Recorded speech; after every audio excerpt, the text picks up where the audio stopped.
Part 2 of where the real estate opportunity exists for the next 10 years or so.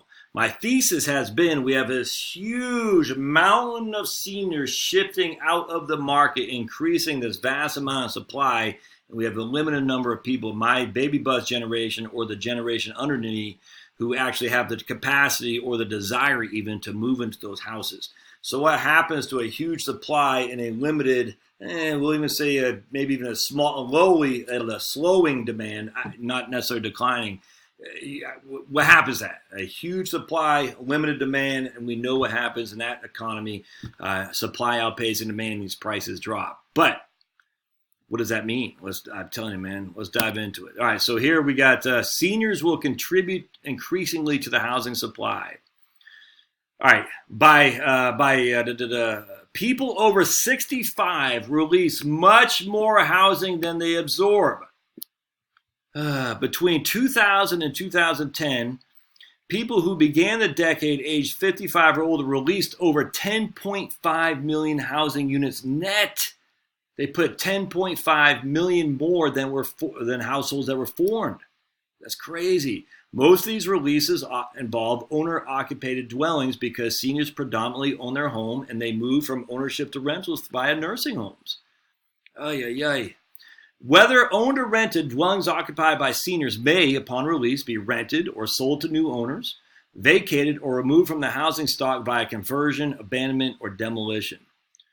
Now, here's a critical thing.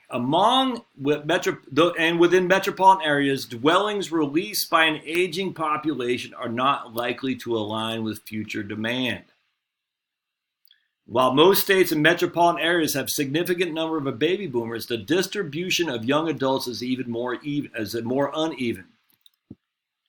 Post-80s immigrants and their descendants are particularly unevenly distributed. This mismatch is already beginning to have consequences in some areas. Michigan leads the list of states where as many or nearly as many seniors are exiting home ownerships as young households are entering it.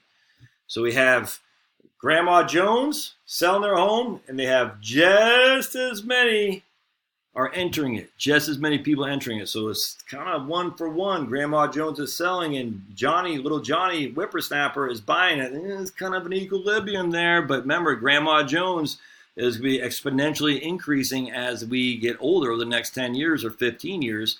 So it's going to be 3 Grandma Jones. Right now it's 1 for 1. 3 Grandma Jones for every 1 1/4, 1 1/2. Johnny Whippersnappers to buy the house. Kind of like the Social Security. We used to have 16 workers for 1 beneficiary. Now it's like 2.5 to 1. West Virginia, Ohio, Pennsylvania, and Rhode Island likewise have almost as many seniors exiting homeowners as young households entering between 2000 and 2010, a trend that is expected to continue in the next decade.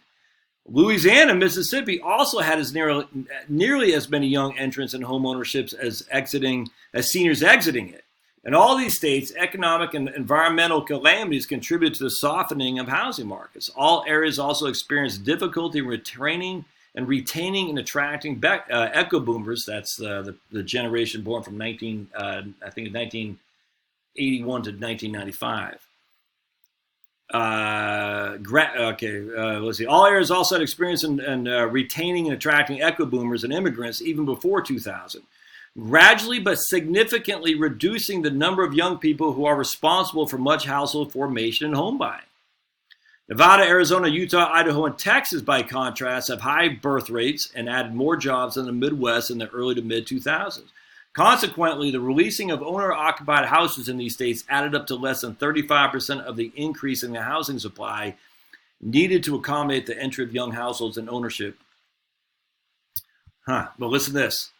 Between 2010 and 2020, seniors released roughly about 11 million net housing units. Again, net. There are more releasing housing units than there are people that are buying it. Between 2020 and 30, there's supposed to be another 15 million net housing units released. Between 2000 and 2010, the net release of homes totaled some 10.5 million units, whereas the projections, releases will continue at roughly the same rate going from the 20s and into the 30s because the last of the baby boomers will not reach 65 until about 2030.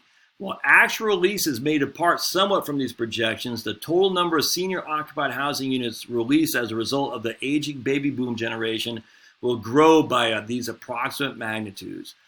Owner-occupied units will account for 80% of the releases. I mean, Grandma Jones is in her house and she's selling it to go to a nursing home, or she died, or she's moved in with Johnny Whippersnapper. And most will be single-family detached dwellings. Total demand for new housing in the coming years will be difficult to judge, but it's certain that the release of senior-occupied units will account for a growing share of the total inventory of housing stock, while new construction will constitute a declining share. The likely consequence is that the growing numbers of states and metropolitan areas will experience softening market conditions and weak demand for new construction. And here they're quoting an article from Pickett and Myers. This is from 2008. The sell-off of seniors' former housing creates a potential supply that will potentially exceed younger adults' effective demand. American communities face a historic tipping point in the social makeup and economic base of the housing neighborhoods. The essence of the problem is the disproportionate number of existing homes eventually coming for sale. The exit of the baby boomers from home ownership could have as great as impact as their entry, but the consequences would be reversed. This is where I was going into this is where I started going down the rabbit hole of looking at the median home values of the Census Bureau and whatnot. It's interesting because the baby boomers, remember, the baby boomers had no debt. It basically, going to college was a privilege, not a right as it is now. And so go to college was cheap. It was free. A lot of these guys graduated no debt whatsoever. We had globalization. They were the first people into the globalization, which is a benefit. No different than a Ponzi scheme. I mean, a Ponzi scheme does have a benefit to some people, the first in. It's just those people the last out, they're holding the wet bag. So globalization was a huge benefit because it decreased the cost of consumer goods. And yet in this information white-collar society, they increased the labor costs of a lot of these baby boomers. So not only were they able to get educated with no debt, and the starting of the baby boomers, they were able to buy housing. The housing stock was cheap, and don't forget, interest rates were higher back then, but interest rates were higher, well, the price of the houses was way down. But they also had jobs. They had no other debt. I mean, they had, a pick of the litter, without question. Fast forward now, it's a complete different thing. Now we have a baby bust, my generation, and we have higher student loan debts. We have higher costs of we have lower costs of consumer goods for sure, because globalization has impacted us, but has hurt us in terms of job sector. So we have a higher cost of home ownership. It is lower interest rates, I get that. And we have easier ways to get into. The barriers to entry have been reduced to some degree because of cheap money, in terms of you don't have to have 20% down anymore. But still, at the end of the day, still a housing stock is incredibly expensive today relative to what it was before. But we have more debt. We have more student loan debt, and our jobs aren't as abundant as what they were. Throw on top that we have this huge, again, supply coming down the pike. It's going to be interesting.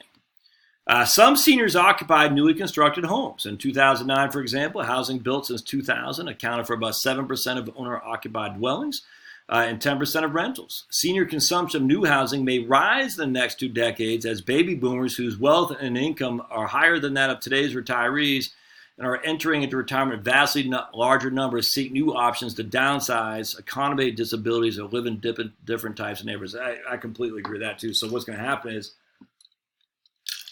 Grandma Jones she wants now to downsize to a master on the Main, for instance. It's just a single ranch. She doesn't want a 2-story house like what she grew up with and stayed for while she's raising her family. So we're going to have more and more of those type of houses come to the market, and single family, or I should say single level ranch. Obviously, master on the Main is going to be bigger and bigger with smaller units. Just as demand created by baby boomers spurred new construction in the 1970s, apartment construction, the sheer size of the baby boomer generation could cause a dramatic increase in the construction of senior accessible housing over the next couple of decades. 100%. I see that there's all over the place. The good investment opportunities to find those units you can invest in there for sure. I don't know how you do it. Continuing care communities, retirement communities, are they publicly traded? I don't know. The problem with continuing care of retirement communities is you're taking this huge liability when it comes to if it's they have the different levels of if you get dementia, you can stay there and basically you're locking in your cost. That's for sure. Continuing care communities, though, they have actuaries working at how many of the people we're going to actually have to spend significant money on for skilled care relative to how many people die off before they need that. So I wouldn't say I would bet on their actuarial prowess, but because we don't know, we don't have enough numbers. But I would think a continuing care community is getting funding from someplace, and those some places who are funding those places know for sure that of every 100 residents, 85 will die off before they need any skilled care. 10 of them will die off after they need a year and a half of skilled care, and 5 will remain in place. And that's where they're going to do their pricing on that. As housing released by seniors continues to constitute a larger share of the housing available to younger generations, new opportunities and challenges will arise. Perhaps the biggest question about these releases is how public and economic conditions will accommodate the transfer of a large share of the housing stock to younger generations. Despite potential increases in new construction, most of the houses that seniors will release in coming years were built when energy was inexpensive, nuclear families were the rule, and incomes were increasing for most Americans, and mortgages were generally predictable and easy to obtain.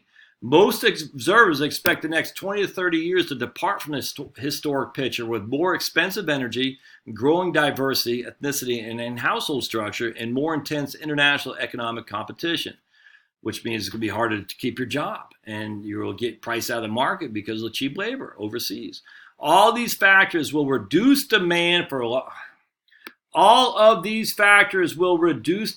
large single-family homes on large lots away from established centers of employment and entertainment. I get that, but I don't know, man. I still think I get the reduction. Large single-family homes. If it's just you and your wife or husband, you don't really care that much. But you can work from home now, and I don't know. Meanwhile, increasing uncertainty also applies to mortgage lending. In combination, these trends could limit the ability and desire of younger generations to buy some of the housing stock of the seniors. Long term, not only does the echo boom generation outnumber the baby bust, but the baby bust represented a marked decline in the population of the baby boom. Actually, let's read this a little bit. The echo boom consists of, we talked about that by comparison to baby bust. In 2000,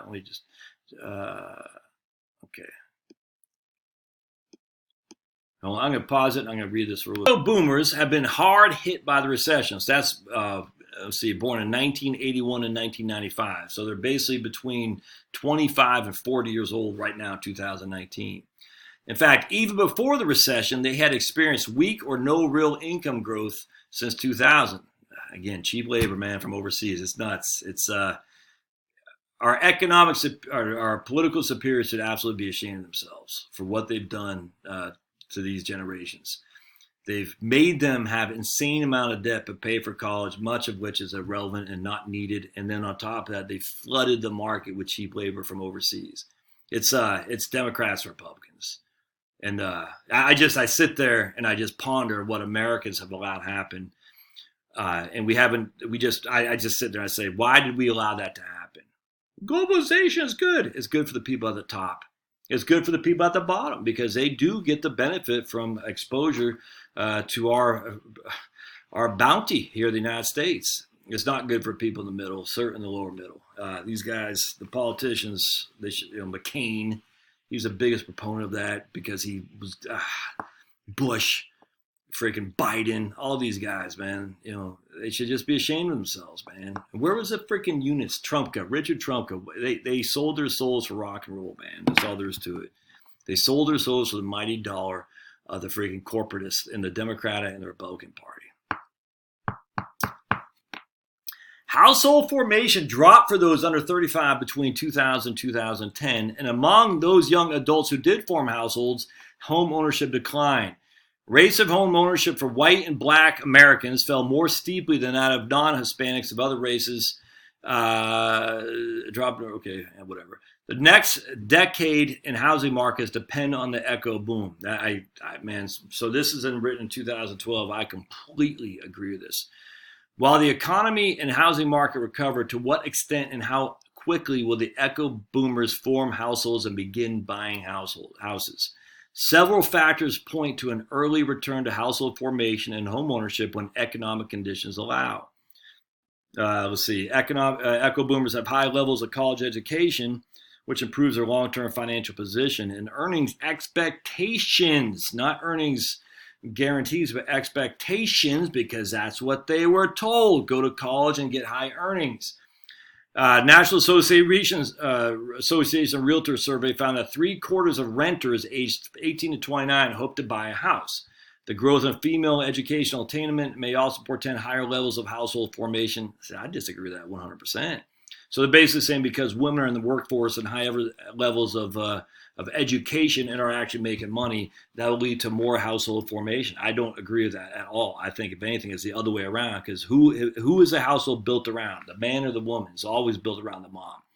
If the mom says, I'm not going to have family until I'm older because I got this college degree and hell, I got a crap load of debt I got to pay, they're not going to form their houses early. They're going to wait till later. And when they do, they're probably going to have 1 or 2 kids max, man, if at all, which says there's going to be less demand for those houses that the baby boomers are selling too. Other factors could inhibit household formation. Young adults carry high levels of credit card student loan debt. Even young people who had already formed households had higher debt levels in 2009 than people of the same age 10 years earlier. Rates of marriage declined in the 2000s. Finally, while all households lost wealth during the recession, average household wealth fell well below $10,000 for Hispanic and Black households. And considering the diversity of the younger population, this reduction in wealth among older adults will reduce the purchasing power of a significant fraction of young people.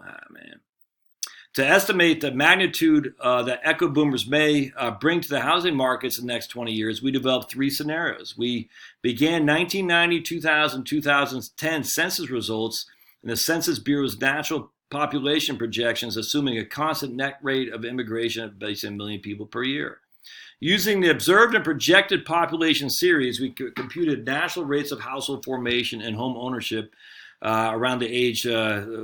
Using this methodology, our low scenario results in only 9.7 million new households between 2010 and 20, reflecting a weak recovery and prolonged difficulty in attaining home ownership. This scenario assumes that the rate at which household formation and transition to home ownership the next 2 decades will be no higher than the rates observed in the 2000s. All right, so let's pause there. We're going to go to part 3 here because I think it's this will be interesting. So they got a low, medium, and high relative what the household formation will be. And if the household formation is low, you baby boomers going to be a world hurt trying to sell your house. That's all there is to it. You better, if you're going to age in place, you better get that reverse mortgage. You better get off it now. You sell that sucker now while you can, because times are going to coming fast and furious, and when they do, you could be sitting on a value that you anticipated being able to liquidate and sell for a tidy profit, and you're not going to be able to do it. And that could have a serious impact on your retirement plan. All right, stay tuned for part 3.